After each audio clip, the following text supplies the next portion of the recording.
Boa noite a todos, aqui quem fala é Elder. Vamos para esse último encontro, né, gente?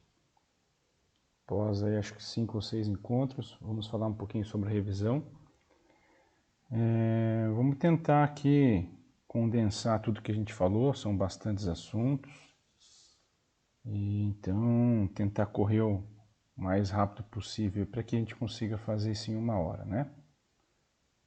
Torcer para que todos estejam preparados, animados, né, para enfrentar as batalhas que iniciarão em breve. Então vamos lá. Primeira aula que a gente teve lá em meados de maio, junho, né, foi a respeito de ácidos nucleicos. É um assunto importante que tem uma incidência até que legal em vestibular, produção de proteínas. Então, os ácidos nucleicos que nós temos no organismo são o DNA e o RNA. O DNA ele tem como característica, né, como função, manejar, controlar as atividades celulares. Essas atividades nada mais são do que os metabolismos do nosso organismo. E além disso, ele contém muitas informações que são passadas de pai para filho. É a tal da hereditariedade. Transmite as características. E os DNAs, eles apresentam formatos diferentes, seja em seres procariontes, aqueles que não apresentam um núcleo organizado, né, com presença de carioteca, no caso aqui como nós vemos a bactéria. Percebam que não tem a presença de carioteca, o núcleo, né, não está organizado, então o DNA ele fica presente, né, no citoplasma e dá um DNA circular, enquanto que nós, seres eucariontes, nós temos o DNA em dupla hélice e de forma linear. E aqui, percebam, tem um cromossomo, que nada mais é que um DNA condensado, né? Ele todo enrolado nas estonas, que são as proteínas. E o RNA, qual a sua função? Ele é um mensageiro celular, porque vocês lembram que o DNA ele não consegue sair do núcleo. Ele não passa pelos poros, pelo tamanho dele. Já o RNA, por ele ser bem menor, ele consegue passar pelos poros da carioteca e chegar até o citoplasma, onde será realizada a produção de proteínas. Nós temos 3 tipos. Ribossômico, o RNA ribossômico, aquele que é basicamente estrutural, ele compõe as organelas que são os ribossomos, que nada mais é que um conjunto de proteínas com RNA ribossômico. O RNA mensageiro, que é aquele que transporta, né, ele leva a informação do DNA do núcleo para o citoplasma, e o transportador, que é aquele que carrega os aminoácidos até os ribossomos, que os aminoácidos estarão livres no citoplasma. O RNA transportador ele vai ter esse papel de levar os aminoácidos até os ribossomos, onde ocorrerá a produção da proteína. E qual que é a constituição desse RNA e DNA?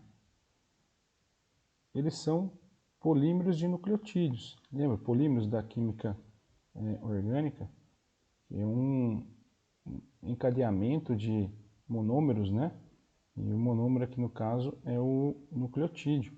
Vocês podem ver, ele é composto por grupo fosfato, uma pentose, que é um açúcar, né? Nesse caso é a desoxirribose do DNA e a ribose do RNA. Elas diferem apenas em um átomo de oxigênio. Por fim, a base nitrogenada. E no caso do DNA temos A de adenina, G de guanina, T de timina, C de citosina. A com T, C com G. E no RNA não temos a timina, e sim a uracila. A grande diferença entre DNA e RNA, vocês podem ver que é questão estrutural. O DNA ele é composto por duas fitas, né? Uma dupla hélice, percebam aqui, ó, tem uma fita, né, de nucleotídeos, e depois a fita complementar com os outros nucleotídeos, uma dupla hélice. enquanto o RNA ele é apenas uma fita de nucleotídeos. Perceba, ele tem aqui a base nitrogenada U de uracilo e não a T de timina que está presente no DNA. Duplicação ou replicação do DNA.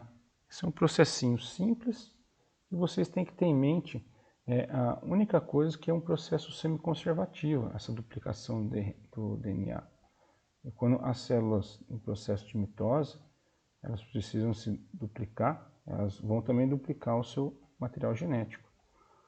Então, costumava cair mais em questões abertas. Eu lembro que nos vestibulares de São Paulo, eu até fiz uma questão dessa aí, que mandava falar o porquê que era chamado semiconservativo esse processo. Percebam, simplesmente por causa disso. Eu tenho uma molécula de DNA, dupla hélice, por ação de enzimas ocorrerá a quebra das ligações de hidrogênio entre as bases nitrogenadas, formarão duas fitas, né? E depois também, novamente, pela ação de enzimas, ocorrerá a formação das cadeias complementares. Então percebam, uma fita antiga, uma fita mãe, ela vai acabar se juntando a uma fita nova. Por isso que é considerado semiconservativo, que conserva uma fita antiga. E a síntese de DNA a síntese de proteínas, propriamente dita, que é composta por duas etapas. No caso, a transcrição, que é a formação do RNA mensageiro a partir do DNA, que eu falei para vocês, o DNA ele não consegue passar pela carioteca, e aí o RNA passa pelos poros, levando essa informação até os ribossomos. E aqui eu ilustro para vocês, né, esse processo, para ficar mais fácil de vocês montarem isso em mente. Temos aqui DNA, moléculas de DNA, o nucleolo, que não é uma organela, é sim um corpúsculo, que contém DNA, RNA ribossômico e mais proteínas. Os poros da carioteca, por onde passarão tanto as proteínas quanto os RNA mensageiros, que chegarão até o ribossomo, onde ocorrerá essa síntese da proteína. E a tradução, que é o processo de leitura do RNA mensageiro pelo ribossomo. Então tenho aqui meu RNA mensageiro, ele vai ser lido pelo por um ribossomo. E conforme vai sendo feita a leitura, os RNA transportadores eles irão encaminhando os aminoácidos para que o ribossomo até que eles venham se unirem e formar a proteína. Percebam? Ele sempre vai ser lido em trinca de bases. Uma trinca, né, 3 bases, depois outra trinca que corresponde a um aminoácido. E essa trinca de base no RNA mensageiro é conhecida como códon. Então aqui eu tenho um códon, que é uma trinca de base do meu RNA mensageiro, que vai ter uma correspondência com um anticódon, que é outra trinca de base, porém, do RNA transportador. E cada RNA transportador está atrelado a um aminoácido. E assim unirão, né, os aminoácidos e entre eles terá a ligação peptídica, ou também conhecido como ligação amídica, que é nada mais nada menos que uma amina. Isso às vezes pode cair em questões de interdisciplinaridade entre química e biologia, que a ligação peptídica é um grupo amida, né, da química orgânica. Então aqui rapidinho, vocês já viram isso em aula, esse exercício, mas eu quis retorná-lo aqui porque esse exercício é bem padrão de vestibular, sabe? Um ótimo exercício para vocês terem ideia de como que eles podem pedir. Também é cara do Enem pedir isso aí.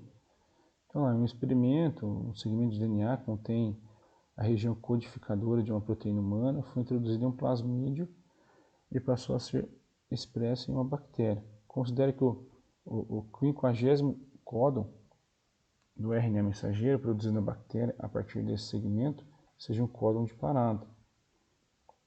Nesse caso, é correto afirmar que, gente, eu acabei esquecendo, o códon de parada, ele vai informar o ribossomo para acabar, né, encerrando essa leitura, só que ele não entra como um aminoácido na proteína. Então, se eu tenho aqui no caso, ó, percebo, eu tenho 1, 2, 3, 4, 5, 6 códons, contando com o códon de parada, logo eu teria que 5 aminoácidos. Então, se eu tenho 50 códons e mais um códon de parada, sendo que entre 50 está composto, né, está incluso o códon de parada, eu vou ter uma proteína com 49 aminoácidos. Tudo bem? Então, sem mistério. Percebam que é pegadinha. Eles colocam aqui, ó, a proteína com 150 aminoácidos, porque ele está falando que um códon é como uma trinca de base, então cada base corresponderia a um aminoácido. Está errado. Então o vestibular tenta te enganar, mas é com alternativas esdrúxulas. Se você estiver assim, bem confiante e manter a calma, que é o mais difícil, eu sei, entendo que eu já passei por isso, vocês conseguem tirar de letra. Código genético. Nada mais é que a correspondência entre o códon do RNA mensageiro e o seu respectivo aminoácido. Então esse código genético, ele tem 3 características. A primeira é universal, que ele é o mesmo, né, para a maioria das espécies. Então eu tenho um códon aqui para o ser humano, que é semelhante para a bactéria, para um animal como um elefante, para um réptil, para uma ave, e assim por diante. Ele também é degenerado, ou seja, há mais de um códon para um aminoácido. Então o que acontece? Isso aí é para tentar dificultar possibilidades de mutações. Por quê? Olha esse exemplo. Eu tenho 3 códons aqui para um mesmo aminoácido. Então se ocorre uma mutação, em vez de o ribossomo ler U, ele acaba lendo G, por algum erro ali no procedimento. Ele não vai mudar o aminoácido, porque vai ser o códon para o mesmo aminoácido. E por fim, ele não é um ambíguo. O que vem a ser essa questão da ambiguidade? Um aminoácido ele só vai estar atrelado a um códon e nunca a 2 códons. Desculpa, e nunca um códon a 2 aminoácidos. Como eu coloquei aqui, a trinca de base ACC vai estar atrelada somente, um exemplo, ao aminoácido 2 e não ao aminoácido 1 também. Tá certo? O processo de splicing. Esse é um processo que eu tenho que falar que foi descoberto aí, né, nas últimas décadas, e por isso ele acaba sendo bastante abordado pelos vestibulares. Ele é um processo de maturação do RNA mensageiro. O que vem a ser essa questão dessa maturação? Por que tem esse processo? Só vocês pensarem. Nós temos poucos DNA, moléculas de DNA no organismo. Entendeu? Que são os nossos cromossomos. Contudo, nós temos milhares de proteínas. E como que, vai um exemplo, um DNA ele vai me dar 100 proteínas, 200 proteínas, estou chutando um valor aí, tá bom, gente? É através desse processo de maturação do RNA. Então é simples. Meu DNA ele possui parte com informação e parte sem informação. Então essa parte com informação é conhecida como exon. Eu coloquei em vermelho aqui para expressar para vocês. É de expressar. Então exon é aquela parte que tem uma informação. É a região do gene, né? Lembre-se sempre disso. Dentro do DNA eu tenho vários genes. E o gene é uma parte do DNA que ela vai expressar uma informação. Ela vai produzir, né, vamos falar assim, uma proteína. Então tem aqui o DNA, dupla hélice, exon, intron, vai mesclando, né, as duas partes. Ocorre a transcrição mais uma vez, exon e introns do meu pré-RNA, e a hora que ocorre o splice, ou seja, a maturação do meu RNA, ele vai poder formar diversos RNA mensageiro. E daí sim eu terei uma, duas, três proteínas. Quer ver? Ó? Nesse slide aqui vocês podem ver isso melhor. Ocorreu o splice aqui desses 3 exons, o exon vermelho, amarelo e azul. Já aqui eu tenho do vermelho, do verde e do azul. E poderia ter até um terceiro, amarelo, verde e azul. Então eu teria, no caso, 3 proteínas de um único RNA mensageiro. Aí o Enem até cobrou. Não só o Enem, como outros vestibulares aqui de São Paulo também cobraram. A figura seguinte representa um modelo de transmissão de informação genética nos sistemas biológicos. No fim do processo, que inclui a replicação, a transcrição e a tradução, há 3 formas proteicas diferentes denominadas A, B e C. Então eu tenho DNA, ocorre o processo de transcrição, que é a formação de RNA, e depois a tradução, que vai ser, né, a leitura no meu ribossomo. E perceba, proteína A, B e C. Por que de um único RNA eu tenho 3 proteínas? Porque aqui também ocorreu o processo de splice. Então, olha lá, é possível obter diferentes variantes proteicas, proteína A, B e C, a partir de um mesmo produto de transcrição. Bem simples, gente. Segunda aula. Lembram, bioenergética. Nós falamos dos processos, né, de energia.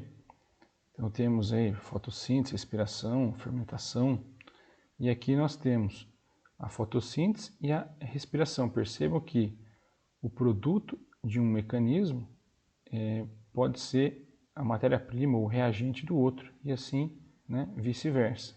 Eu tenho a fotossíntese, em que eu tenho a minha matéria-prima, que no caso é o CO2 e a água. A luz vai ser minha fonte, né, de energia, que vai ser energia luminosa, vai incidir sobre os cloroplastos aqui que estarão dentro vai incidir nos cloroplastos, que a clorofila vai acabar transformando, né, essa luz aí em energia química. Vou explicar para vocês daqui a pouquinho. Energia química vai estar concentrada na glicose. Então, a glicose, juntamente com o A2, que serão os produtos da fotossíntese, nesse caso, eles serão também os reagentes da respiração celular. Ok? E depois, o produto da respiração celular, que ocorrerá nas mitocôndrias, nada mais é o que? A água e o CO2 e mais ATP. Então, aqui, o fluxo energético. Ele se inicia com a energia luminosa, a energia solar, que é uma grande fonte de energia, a maior fonte de energia do nosso planeta.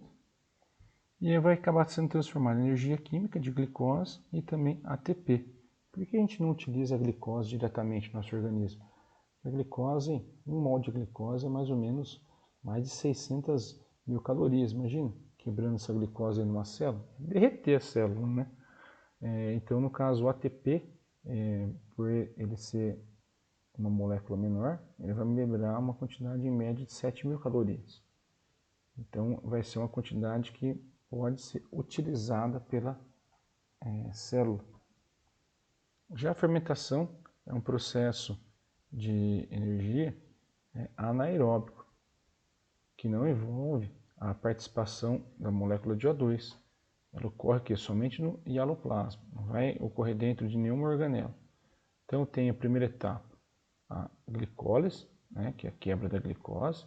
Então, uma glicose C6H12O6, me dando aqui 2 ácido pirúvico, C3H4O3. Percebam, é metade dos carbonos, né? Então, no caso, são 2 ácidos pirúvicos. E a classificação das fermentações, elas estão atreladas ao destino do ácido pirúvico. Então, se o ácido pirúvico se tornar um etanol, vai ser uma fermentação alcoólica. Aqui, fermentação alcoólica. Se ele vai transformar em ácido acético, a fermentação acética, que no caso é o vinagre. Então, essa fermentação alcoólica tem um papel econômico muito importante. produção de pães, bebidas alcoólicas, combustíveis, e é realizado por bactérias e fungos. No caso aqui, ó, o fungo unicelular é o Saccharomyces cerevisiae. Ele é um fungo fermentador, né, e que é anaeróbico facultativo. Então tem aqui a segunda etapa da fermentação. A primeira foi a glicólise e a segunda etapa, a partir de 2 ácido pirúvico, eu tenho 2 etanol, 2 moléculas de etanol e 2 moléculas de CO2. E o CO2 ele é muito importante, um exemplo, na fabricação de pães para o crescimento da massa, né? Se vocês já viram os avós de vocês, as mães também, fazerem massa de pão e depois colocar o pão para assar, que elas acabam amassando bastante a massa para tentar retirar o que? A maior quantidade possível de O2, porque as leveduras, como eu falei para vocês, por serem facultativos, se você tiver a presença de O2, elas vão fazer o que? A respiração celular, porque é um processo muito mais eficiente em vez da fermentação. Então, por isso que, além de amassar bastante para tirar essas bolhas ou moléculas de O2, vocês percebam que as avós de vocês acabam tampando as massas com a massa do pão com um guardanapo. Por que disso? Para também tentar evitar o contato com o O2. E aí a levedura vai fazer o que? A fermentação e não a respiração celular. E aí vai ter a liberação de CO2, né? Esse gás ele é bastante importante para o crescimento da massa. A massa vai acabar crescendo por causa da liberação desses gases, vai se expandir a massa.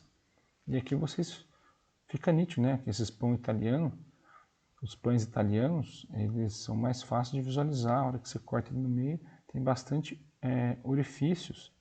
E esses furinhos, né? Eles nada mais eram do que moléculas de O2, de CO2. Tá certo? Que a hora que ele foi assar, o pão foi assar, acabou se dispersando. Então, ó, caiu no Enem de 2002. Bem simples. Ó. Na fabricação de pães, são usados fungos unicelulares chamados leveduras, que são comercializados como fermento biológico. Então, a levedura é um fermento biológico. Também tem o fermento químico, né, que é o bicarbonato. Eles são usados para promover o crescimento da massa, deixando leve e macia. O crescimento da massa, pelo processo citado, é através do quê? Da liberação de gás carbônico. Viram? Não é complicado. Por fim, a fermentação lática. A fermentação lática é aquela que ocorre no nosso músculo quando nós estamos em situações de estresse, né?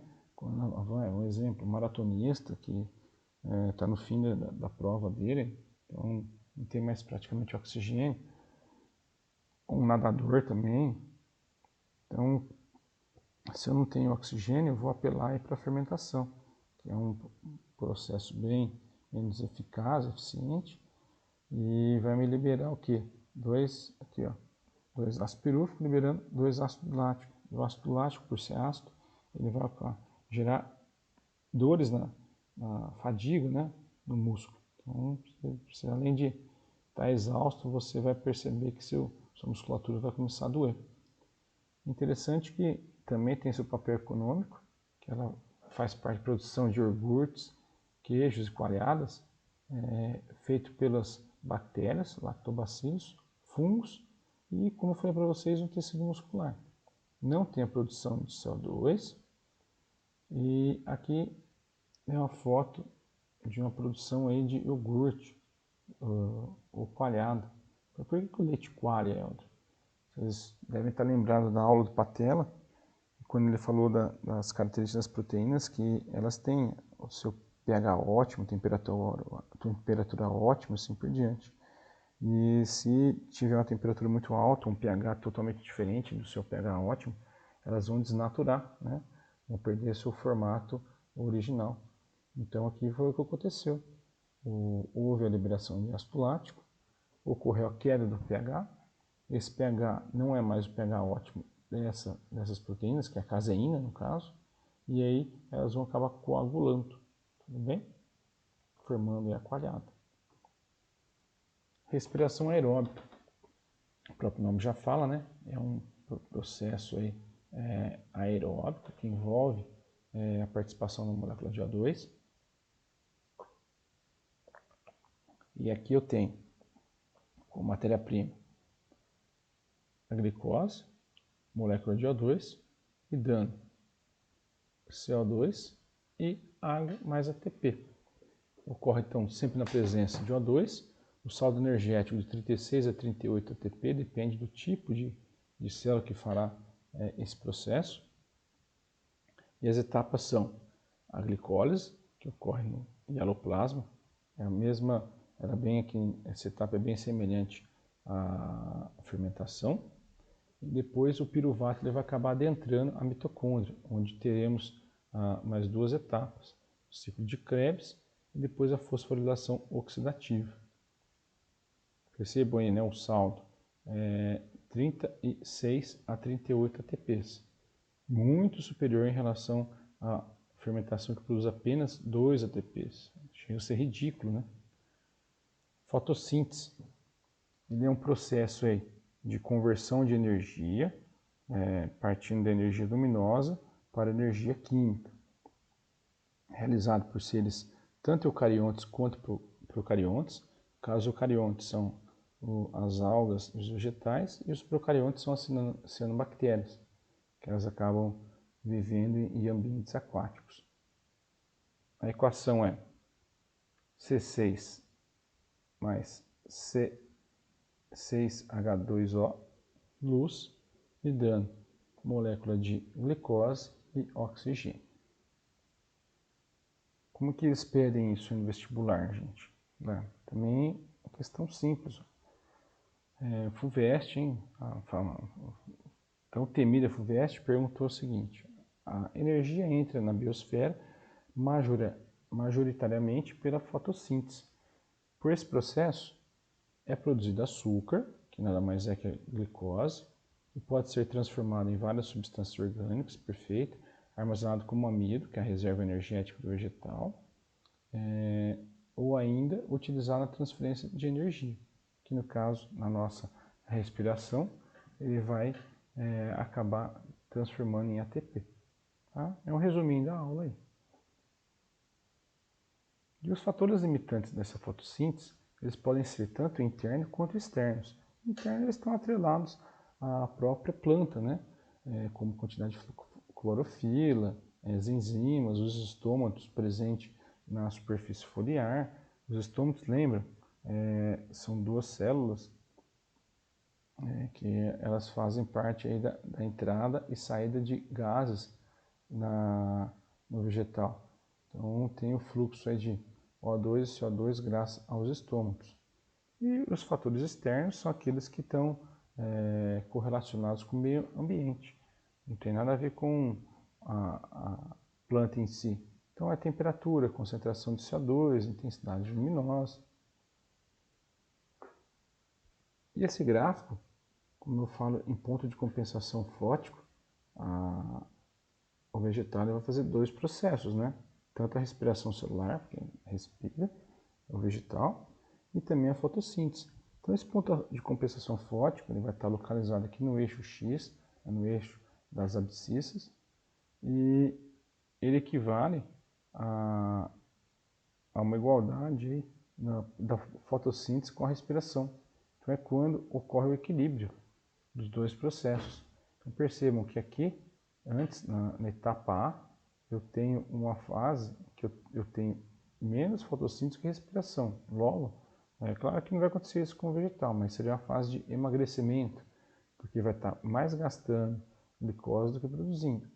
Já aqui na etapa C, vai ter uma fotossíntese sendo superior à respiração. Então, o que? É uma fase que eu posso economizar energia, né? Conservar energia. Então, no caso das leguminosas, eu tenho aí feijão, ou também eu vou buscar aí uma batata, tudo isso aí é reserva energética. Então, a partir dessa etapa aqui C, que eu consigo, o vegetal consegue ter suas reservas energéticas. E as etapas que eu falei lá para trás, que eu ia explicar para vocês, as etapas da fotossíntese. São duas etapas, reações de claro e escuro. A reação de claro, o nome já fala, né? Claro, então vai ter a participação da luz. Vai ocorrer o quê? A fotólise da molécula de água.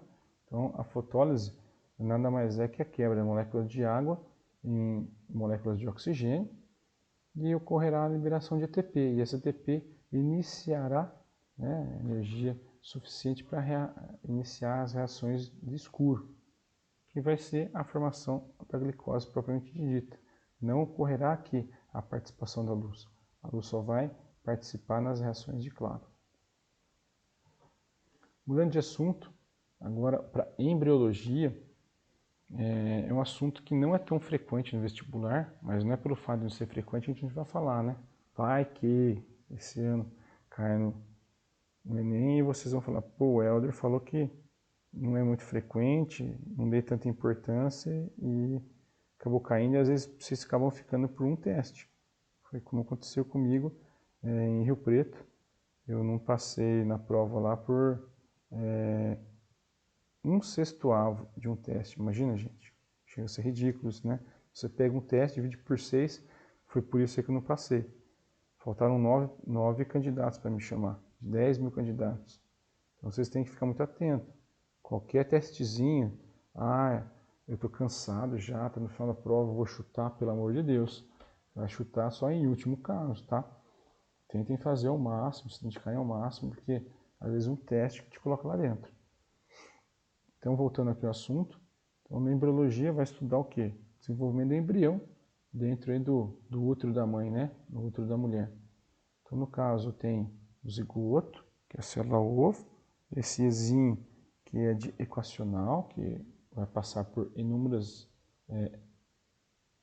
mitoses, que é o processo de multiplicação celular, e depois, por fim, terá a diferenciação celular, que é a formação dos nossos tecidos, né? Até o embrião gerar o feto, entendeu? Que já vai ter as estruturas, né? Os membros, superior, inferior, cabeça, abdômen, você já consegue ter uma noção anatômica do ser. No caso, o embrião ainda não. Então, as etapas são essas aqui, compostas por 5 etapas, a embriogênese. Vamos falar elas aqui na sequência. Primeiro, fecundação, nada mais consiste no encontro de aqui, ó, espermatozoide com os meus espermatozoides com o óvulo, vai ocorrer na tuba uterina, mais ou menos no terço distal, quem percebe, terço distal, o encontro conhecido como então fecundação. E a célula ovo, o zigoto, ele vai ser encaminhado até lá no endométrio, aqui no centro aqui do útero, e ocorrerá o processo de nidação, que após a adesão dessa célula ovo no endométrio, ocorrerá a formação da placenta e aí sim o desenvolvimento desse embrião. A segunda etapa é a segmentação, que ela está dividida tanto em mórula quanto blástula. A primeira etapa, então, de mórula, são sucessivas mitoses, como já havia dito para vocês, zigoto originando os blastômeros. Os blastômeros são células menores e essas células são conhecidas também como células tronco, porque elas têm a capacidade de originar qualquer outro tipo de célula. Então, esse blastômero vai me originar um neurônio, uma célula muscular. Então, eles são muito utilizados na biotecnologia para, no futuro, né, produzir tecidos, ou também produzir órgãos, no caso. Eu preciso de um transplante de fígado, tão difícil, né, hoje em dia, e essa fila tenderá a diminuir. Vai ser muito mais fácil esse processo de transplante. E o que interessante, com um índice de rejeição bem menor. Por quê? Porque a célula vai ser de você, né? Vai ser sua célula e não de como chama? De uma outra pessoa, né? Então a rejeição vai ser bem menor. Então são sucessivas divisões até chegar no estágio de moro. São 62 células, né? São compostas por 62 blastômeros. E aqui também ainda é interessante ressaltar que, por algum fato, se ocorre essa divisão aqui dos meus blastômeros, eu vou ter a formação aqui de dois indivíduos. No caso, são os gêmeos. Então, eu tenho aqui, ocorreu a divisão, vai ser um indivíduo aqui e outro indivíduo. São, né, gêmeos. Então, eu tenho os gêmeos, nesse caso, está falando para vocês, os monozigóticos, que eles vão partir de um único ovo, né, de uma única célula ovo, e eles sempre serão do mesmo sexo, porque já foi determinado o sexo aqui. Okay? Já os gêmeos dizigóticos, eles são aqueles que podem ser do mesmo sexo ou também de sexos distintos. Por quê? Porque por algum motivo, não se sabe, a mulher nesse período fez duas ovulações. É muito difícil, mas não é impossível. E logo ocorrerá o quê? Duas fecundações. Dando sequência na segmentação, a gente falou sobre a formação da mórula e depois a formação da blástula. Nada mais é do que a migração dos blastômeros para a periferia. E aí vai formar uma cavidade que vai ser a blastocele.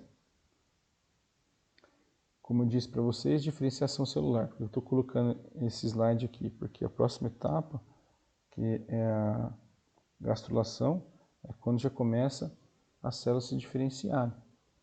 Então, as células vão se diferenciar, que eu tenho células tronco, percebam, são aqui redondinhas, né?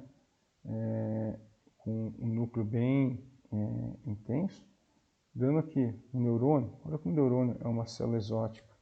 Eu tenho aqui, o corpo celular, o dendritos, o axiônio depois, né? Bem diferente de uma célula sanguínea, as hemácias, tem uma característica peculiar, elas são anucleadas, elas acabam perdendo o núcleo com o tempo, diferente também dos hepatócitos, que são células hepáticas, né, do fígado, elas são aqui cuboides, ou das células cardíacas, que como parecem fibras. Então tudo isso aí está atrelado ao processo de diferenciação celular. E percebam, as células, elas são sempre, as células tronco são sempre semelhantes. Elas têm uma quantidade X de DNA e as outras células, neurônio, massa, vão permanecer com a mesma quantidade de DNA. E por que tem essa diferença entre elas? É porque, por questões do metabolismo, essa célula neurônio ele vai expressar alguns genes. Já a hemácia vai expressar outros genes. Os hepatócitos, outros genes que essas outras duas não expressaram.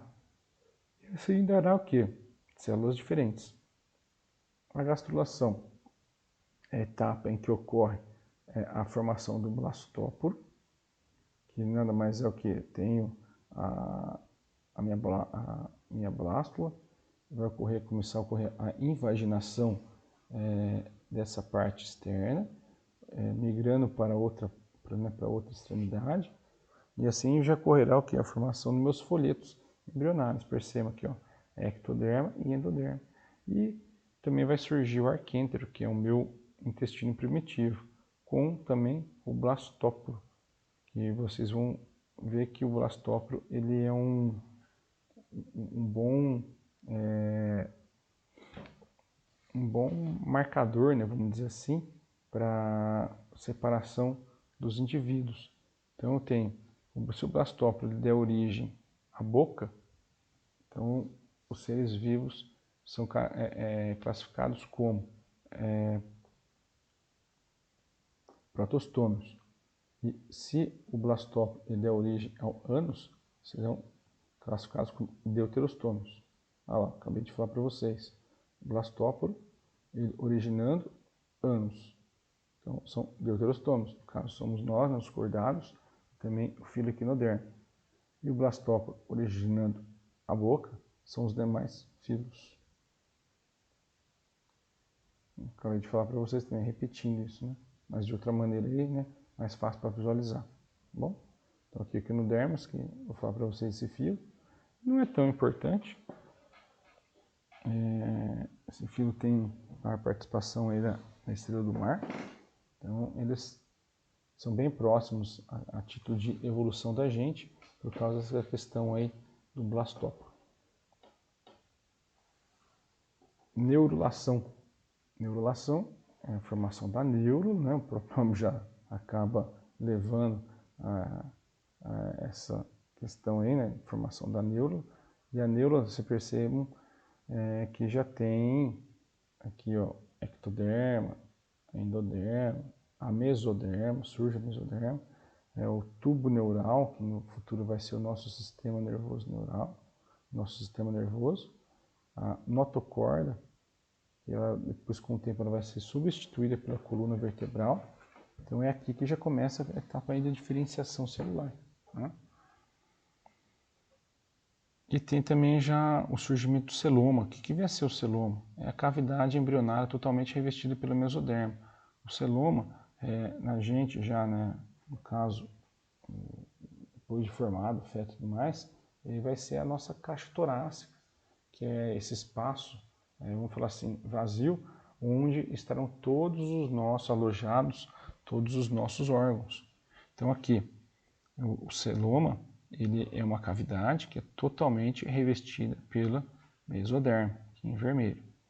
Já o ser pseudocelomado, ele vai ter o quê? Um celoma parcialmente revestido pela mesoderma. Só que só a parte externa. Tudo bem? E a classificação, eu tenho então os seres acelomados, pseudocelomados e celomados. Como eu expliquei para vocês. Os acelomados são os poríferos, quinidários, plateumintos, os seres mais primitivos. Pseudocelomados, neoatelmintos. E os celomados, os demais filos. Aqui qual que vai ser o destino dos folhetos na organogênese, né? O que é organogênese? É o processo de formação de órgãos. Esse slide vai ficar aí, né? Essa aula está sendo gravada, depois vocês podem pausar nesse momento aí e dar uma olhadinha com mais calma qual é o destino de cada folheto embrionário. Vocês não precisam saber isso não, tá, gente? Só a título de curiosidade. Mas fiquem espertos que às vezes perguntam bastante da ectoderma, que ela está atrelada ao nosso sistema nervoso. Tudo bem? A ectoderma vai formar o nosso sistema nervoso e a pele e os anexos, como unha, cabelo, glândulas sebáceas, pelos, né? Glândulas. Já a mesoderma está atrelada ao nosso, vamos falar assim, ao nosso interior, né? Não tão profundo, mas ao nosso meio aí. Que seria o quê? Sistema muscular, esquelético, cardiovascular, os vasos sanguíneos. Por fim, endoderma, o folheto mais interno, que vai revestir internamente o sistema digestivo, sistema respiratório e também revestimento interno da bexiga. Volto a falar, vocês não precisam saber isso não, tá? Fiquem só atentos que a ectoderma pode não, né? Ela vai gerar o meu sistema nervoso. E aí uma fotinho para ilustrar a questão da organogênese que eu estava falando para vocês, que é a finalização do processo de diferenciação dos folhetos embrionários em órgãos do organismo. Então lá, a notocorda, dando origem depois, né, à coluna vertebral, o tubo neural, né, que partiu da ectoderma, que eu falei para vocês, tem o celoma, que é revestido aqui pela mesoderma, e o tubo digestivo, que é endoderma.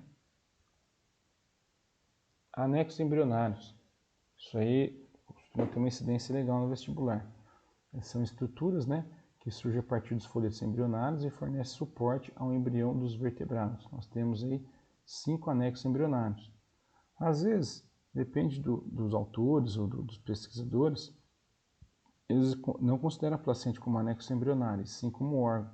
Então, fica de olho. Às vezes no enunciado fala, é um órgão, a placenta, um anexo embrionário. Não se preocupem não, tá bom? Que não ficou muito bem definido para eles até hoje. Saco vitelínico. Ele é presente em todos os vertebrados e a principal função que é nutrição. Percebam que o saco vitelínico, eu peguei essa foto de um ovo, né? De uma ave. Então tem aqui, né, o embrião, que vai se tornar depois um pintinho, vamos pensar assim, se for essa ave a galinha. E o saco viterínico, ele vai ser responsável pela nutrição dessas aves ou répteis, né? Eles são muito desenvolvidos nesses dois filos. Allantoide, ele é responsável pelas trocas gasosas e armazenamento discretas, aqui em marrom, o allantoide. E ao longo do processo de gestação, eles percebam que essa casca aqui, ó, membrana com casca, ela vai acabar se definhando, vai ficando mais fraca, porque o allantoide ele absorve o cálcio da casca. E aí, além de transferir para a estrutura esquelética do embrião, ele vai também facilitar a eclosão depois, no final do processo de gestação, esse no caso o pintinho, né? Vai acabar saindo aí, né? Estourando essa membrana aí da casca, pelo fato dela ficar muito fininha, né? Muito delgada. Âmio. Então, o âmio, ele foi o grande responsável pela conquista aí, do ambiente terrestre pelos vertebrados. Está presente nos répteis e também nos ovos das aves. Então o âmnio ele evita não só a proteção mecânica de choques mecânicos, também a desidratação. Por isso que eu consigo a conquista do ambiente terrestre. Então é como Cana Fuvest, 2017. Os primeiros vertebrados que conquistaram definitivamente o ambiente terrestre foram os répteis, que eu falei para vocês, que possuem ovo com casca impermeável, ou também, né, poder acrescentar nessa frase, a presença de âmio dentro do seu ovo, que vai evitar a desidratação. Cório. É uma membrana fina que vai revestir todos os outros anexos.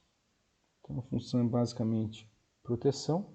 E por fim a placenta, que está presente na maioria dos mamíferos e ela tem inúmeras funções, desde nutrição, quanto a respiração, eliminação de resíduos nitrogenados e até mesmo a produção de hormônios, progesterona e a gonadotrofina coriônica, o beta-HCG, que é aquele hormônio que a gente vai detectar no teste de farmácia da gravidez, na urina, né? Mais uma aulinha aí para vocês de anerídeos, artrópodes, moluscos e equinodermos, falando sobre os filos. Essa aula, gente, já caiu mais em vestibular, certo? Mas como é uma aula meio que decoreba, hoje o vestibular não está mais pedindo isso, né? De característica dos filos e tudo mais, tá? Porque você só decorar e pronto, você não vai usar seu raciocínio. E como o vestibular quer raciocínio, não tem porquê dar aquelas, vamos falar assim, questões prontas, né? Ser vivo bilateral, deuterostômio, vai passando as características. Qual é? Então isso é muito decoreba, né? Isso está acabando hoje em dia, graças a Deus. Então os anerídeos, eles apresentam o corpo segmentado, percebam que vários segmentos, o segmento é totalmente individualizado, composto cada segmento por um nefrídeo, que é a unidade de excreção. E eu tenho todas as características, corpo cilíndrico, segmentações, simetria bilateral, aquela que, se eu dividir ao meio aqui, a minhoca, ela vai ter duas partes iguais. Protostômios, que o blastóporo vai dar origem à boca. Triblácio celomado, sistema de circulação fechado, respiração cutânea. Então a respiração cutânea, como vocês não viram ainda, o que vem a ser? É a troca de gás diretamente do vaso sanguíneo para o meio externo. Percebam que aqui o tegumento, né, no caso a pele, ela aqui só é composta por uma fina camada de celular, tá certo? Uma única camada. Então isso vai facilitar a troca gasosa. Olha lá, O2 e CO2. Outro filo, nós temos os artrópodes, né, que é o maior filo aí, né, em questão de quantidade de espécies. Eles conquistaram praticamente todos os meios aí, né, os ambientes aquático, terrestre. E isso se deve à questão dos apêndices articulados, porque eles vão estar se locomovendo devido à articulação desses membros que eles têm, né? E também uma característica deles importante é o exoesqueleto de quitina. Quitina é um carboidrato. Então, o pessoal brincava, ah, não, come barata ou besouro, que você vê que é docinho. Nada disso, né, gente? Também não vão fazer isso, né? Por favor, para tirar essa curiosidade. Não, a quitina é um açúcar, mas não é doce, né? Então, o principal papel da quitina, né, esse exoesqueleto, é proteção. E as características gerais são o quê? Simetria bilateral bem semelhante à do filo anterior, né? E a única coisa que é diferente aqui, ó, são segmentados. No caso, os insetos, eles possuem cabeça, tórax e abdômen. E as outras classes, só cefalotórax e abdômen. Acaba juntando aí a cabeça com o tórax. Uma característica importante desse filo é que o sistema circulatório é aberto. O sistema circulatório aberto, ele é composto por coração, vasos, só que não tem a presença de capilares. Então, não vai ali irrigar diretamente os tecidos por, né, os capilares, né? Não. Pela ausência, o sangue vai cair em espaços vazios, conhecidos como lacunas. E depois que ele vai ocorrer essa troca, seja ela de nutrientes ou gases. Muda o equidíase. Isso aqui, só ter ideia, caiu no ano passado na FUVEST. É a maneira que o inseto ele consegue se desenvolver, né, crescer de forma física, porque o exoesqueleto de quitina ele é muito rígido e como se fosse uma armadura para o inseto. Então vamos pensar, eu tenho uma armadura, aqueles cavaleiros medievais, eu venho engordar, eu vou ficar exprimido ali, né? Eu vou desenvolver mesmo o meu crescimento só se eu retirar essa armadura. É o que acontece com os insetos. Eles liberam enzimas, enfraquecem o exoesqueleto e ao ponto depois deles saírem e crescerem durante um período de tempo aí, um pouco curto, que até a formação do novo exoesqueleto. Então aqui, os gráficos. Eu tenho um artrópode, ele é, não digo linear, né, mas hiperbólico. E enquanto o artrópode, ele vai ter etapas de crescimento e etapas de estabilização. Essa etapa de estabilização é quando? Quando o meu exoesqueleto está aqui, rígido já, né? E aqui depois, quando ocorre a muda equidíase, ele acaba dando uma espichada, vamos dizer assim, né, que é um crescimento rápido, aqui, ó, pá, certo? Caiu a FUVEST ano passado. Qual das curvas representa o crescimento de um inseto hemimetábico, desde seu nascimento até a fase adulta? Acabei de falar para vocês, por exemplo, muda o equidíase. Essas outras aqui não tem nada a ver. Então, você ter um mínimo de conhecimento, de discernimento, dá para fazer uma boa o vestibular. E as classes, elas são três, né? São os crustáceos, os aracnídeos e os insetos. Às vezes você tem que só lembrar, e eu coloquei na ordem aí, que é a maneira mais fácil de vocês recordarem. Os crustáceos possuem 5 pares de patas, os aracnídeos 4 e os insetos 3. Às vezes costumam fazer questões interdisciplinar entre biologia e matemática. Uma vez aconteceu isso com a Unesp. Dava lá, eu tenho tantas patinhas, tantos indivíduos, e dá para você imaginar quantos crustáceos, aracnídeos, insetos tem nessa população. É só você fazer por aquele sisteminha matemático, né? Então não dá para chegar numa quantidade certa, porque eu sei pelo número de patas, né, o quanto de cada indivíduo terá naquela comunidade. E eu tenho também os diplópodes, tenho 2 pares de patas por segmento, que é o piolho de cobra, e os quilópodes, que é a lacraia, que é 1 par de patas por segmento. Então, os insetos, corpo dividido em cabeça, tórax e abdômen. Percebam aí que eles têm a respiração traqueal como a grande característica de diferenciação. Então, a respiração traqueal, ela não envolve o sangue, né? Ela já vai direto nos tecidos, percebam? Tem um orifício aqui no espiráculo, ocorre a entrada do O2 direto já para as células. Então, ele ganha muito em energia, que vai precisar bastante energia para, no caso, né, alguns insetos acabarem voando, tipo a abelha. E o desenvolvimento desses insetos, eles podem ser de três maneiras, como o ametábulo, que nada mais é do que um crescimento normal, então um indivíduo pequenininho, vai crescendo com o tempo. Tem o hemimetábulo, que pode ser o gafanhoto, que as características do jovem, no caso a ninfa, são diferentes do gafanhoto adulto. E o holometábulo é quando o desenvolvimento é totalmente atípico, né? Diferenciado.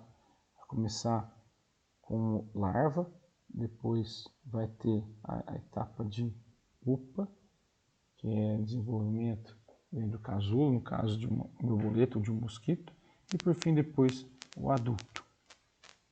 Aqui é interessante para ecologia. Por quê?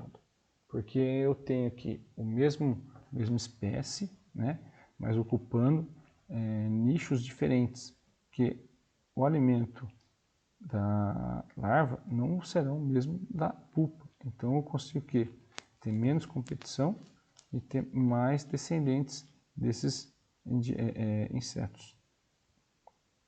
Outra fila molusco. Fila que não costuma cair também muito não. Vamos só focar molusco, a corpo mole, né? O próprio já fala. Também as características bem semelhantes aos filos anteriores. Circulação aberta. Respiração pulmonar, cutânea ou braquial. Excreção por metanefrídeos e sistema nervoso ganglionar. Quero que vocês guardem só duas coisas, tá, gente? Primeiro, a rádula, que é como se fosse uma linguinha aí no caramujo. Ela vai ter como se fosse uma serrinha para facilitar a trituração do alimento. E o manto, que é também o responsável pela produção da concha mineral e também por proteção de órgãos que ficam no interior aqui da concha. Tem aqui um pulmão primitivo, órgãos excretores, reprodutores, e são revestidos pelo quê? Pela cavidade do manto, que é toda aqui em verde. As classes, temos três: os gastrópodes, bivalves e cefalópodes. Também eles apresentam um importante valor econômico, porque está atrelado à alimentação, né? E Ectodermos, os últimos filos, um dos últimos filos, em que apresentam espinhos pelo corpo, seja de um ouriço quanto de uma estrela do mar. E coisa diferente dos filos anteriores, duas coisas, é que eles apresentam simetria radial, que percebem, eu corto a minha estrela do mar em 5 partes, e elas são idênticas, né? Uma parte à outra. Uma coisa que é diferente aqui é que o sistema ambulacral, o hidrovascular, ele vai ser responsável pelo transporte interno de alimento excreta, locomoção e trocas gasosas. O sistema ambulacral é um conjunto de canalículos que vão fazer o papel aí dos vasos sanguíneos. Por fim, última aula, acho que está no tempo aqui, está quase estourando 1 hora, falta mais 10 minutinhos, vou conseguir encerrar no tempo, graças a Deus. E sobre ecologia, nós demos entrada aí, agora uma aula foi mais recente, e percebam que a ecologia, ela cai bastante no vestibular.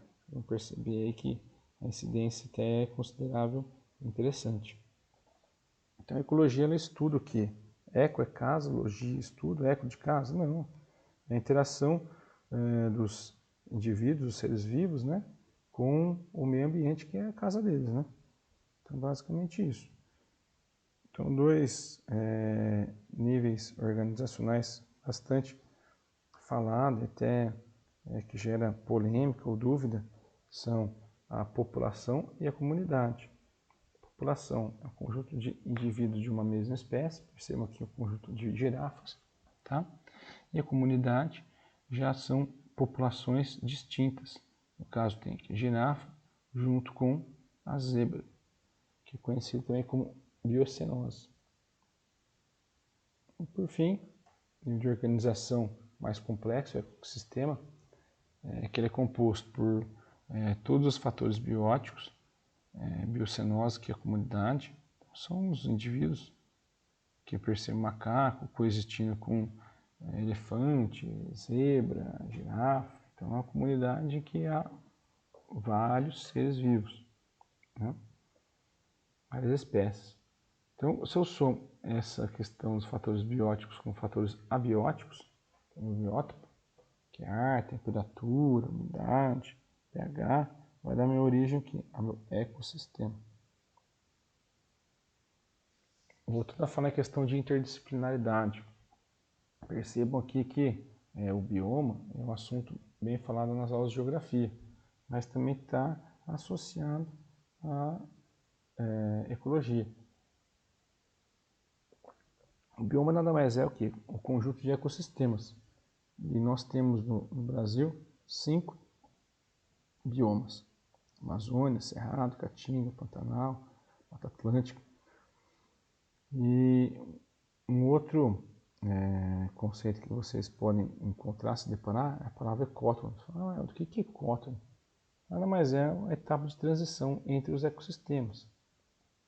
Então percebam, aqui no caso em Goiás eu tenho o Cerrado, depois indo em direção ao Mato Grosso do Sul, logo já vai ter o Pantanal? Não, tem uma etapa de transição. E essa etapa deveria ser, sim, bastante preservada. Por quê? Porque é um encontro, essa região, o ecótono, é um encontro da transição, né, entre esses ecossistemas diferentes. Então, a biodiversidade era altíssima nessas regiões. Habitat e nicho ecológico, a diferença de um para o outro. O habitat já fala, né? Habitat, onde reside, né? O lugar fixo aí, o lugar físico da espécie. Já o nicho ecológico não, é o seu papel, né? Suas atividades daquela espécie no ecossistema. Então tem o urso panda, perceba aqui é o habitat dele, né? A árvore, mas ele tem o seu papel nessa árvore aí, desde a alimentação, também o envolvimento com outros animais. Então, é o seu papel biológico, né, da espécie no ecossistema. Níveis tróficos. Essa é a relação trófica, a relação de nutrição. Então, o principal mecanismo aí de manutenção de uma comunidade é pela nutrição. Então, eu tenho aqui os 3 níveis tróficos: produtores, consumidores e decompositores. Produtores são os autótrofos, nada menos que os vegetais e as bactérias. Os consumidores são seres heterótrofos, herbívoro ou carnívoro. E os decompositores, que utilizam a matéria orgânica, né, como alimento, que são as bactérias e os fungos, muito importante para a manutenção de um bom ecossistema. Aí é sobre cadeia alimentar, nada mais é o quê? Que a sequência linear de seres vivos em que serve de alimento um para o outro. Então tem 2 fluxos, ou o fluxo energético, que é unidirecional, ou o fluxo de matéria, que é cíclico. Então aqui o fluxo energético, energia luminosa, vai transformar para energia química, o produtor, né, que é um pé de milho. Depois o gafanhoto vai se alimentar desse vegetal, sendo que o consumidor primário. E acaso a águia vai consumir um consumidor primário, então ela também é um consumidor secundário. Percebam que as bactérias e os fungos não têm um nível trófico determinado. Pelo fato de serem decompositores, pode ser o quê? Aqui no caso, consumidor secundário, aqui no caso consumidor terciário, e aqui no caso como consumidor, desculpa, eu coloquei aqui terciário no secundário, e aqui sim terciário, tá bom? Mas então, já que não tem como eu ficar mudando toda hora, então eles não têm um nível trófico determinado, tá bom? A bactérias e fungos. Olha lá, como eu falei para vocês, nível trófico. Gramínea vai ser o primeiro nível trófico, que é dos produtores. E depois que a pré-A, ela está como consumidor que é primário, mais nível trófico, né? Secundário dos consumidores. E as cobras têm o terceiro nível trófico. Boa também, ela apresenta o quê? Ó, um nível trófico, 2, 3, terceiro nível trófico ou consumidor secundário. Decompositores não apresentam nível trófico definido. Pirâmides ecológicas é a representação das cadeias alimentares por meio de gráficos, barras, né? Então eu tenho aqui as pirâmides de número, eu tenho tanto ela direta como indireta. Direta, né, a mais comum, capim, rato e cobra, tem mais, né, quantidade, né, sempre no produtor. E aqui é uma indireta, que vai estar mais atrelado à questão de dependência, né? No caso, as árvores dependem os macacos dependem das árvores para habitat. Então, um exemplo, tem umas 3 árvores, enquanto tem inúmeros macacos nessas árvores. São aquelas árvores grandes, né? E uma questão aqui de parasitismo, então eu tenho o piolho em maior quantidade sobre os macacos. Sucessão ecológica, o último tema, gente. Enfim, o que é a sucessão ecológica? A mudança gradual da comunidade, né? Ela vai mudando ao longo do tempo, até que ela chega na sua etapa final, que é o clímax, que é a etapa de estabilidade. Então, a primeira etapa é a ecese. O que vem a ser ecese? É quando começa a surgir a proliferação de micro-organismos aí, nesse ambiente, que é um ambiente, vamos dizer assim, inóspito, de difícil, como posso falar, difícil adaptação dos seres vivos, porque não tem o solo, não tem o arbusto, às vezes não tem nem recurso hídrico, né? Então é bem difícil aí o desenvolvimento. Por isso que os seres vivos que participam dessa etapa de ecese, eles são os organismos pioneiros. Eles não são aqueles organismos que, eu exijo uma temperatura legal, um alimento bom, não. São os pioneiros, né? São bastante resistentes. Segunda etapa, série ou série, né? Com i aí, série ou série. E percebam aqui que nessa etapa tem a instalação de organismos mais complexos, e esses organismos complexos eles começam a aumentar a biodiversidade, seja de arbustos, roedores, e depois atingindo, né, por fim, a etapa clímax, que é quando vai ter a estabilidade, né? Vai chegar aí na etapa que vai ser mais estável do clímax, tá certo? De maior biodiversidade e biomassa. Os dois tipos de sucessão ecológica, tem a primária, que ocorre em áreas que nunca foram ainda, como posso falar assim, habitadas. No caso, rochas, dunas ou lavas vulcânicas aqui, no caso, eu coloquei nessa foto que é uma lava vulcânica, né, petrificada. Percebam aí que começa a surgir aqueles, que eu falei para vocês, micro-organismos ou seres pioneiros, né, que são os mais resistentes, tudo bem? E a secundária é que já houve uma comunidade naquela região, que por algum fato, seja ele, foi abandonado, um campo, né, abandonado, ou uma floresta queimada, ela acaba o quê? Perdendo sua característica, mas como já tinha sido habitado, não apresenta condições tão inóspitas assim. É mais fácil de se desenvolver. Então, é conhecido como sucessão ecológica secundária. Tá aí, gente, 1h10, legal, tempinho bom. Acabou agora a nossa aula. Espero que tenham gostado aí. Eu sei que eu falei um pouco rápido e fui também, às vezes, alguns assuntos até sucinto demais, mas para tentar condensar todo conteúdo nessas 5 aulas, eu encontrei a maneira mais viável dessa forma. Desejo para vocês aí uma ótima prova, que vocês tenham muita paciência, muita calma, embora seja algo difícil, né, de controlar nesse momento, mas ele é totalmente primordial, essencial para vocês terem êxito nas provas, tá bom? Tenham sucesso e boa sorte.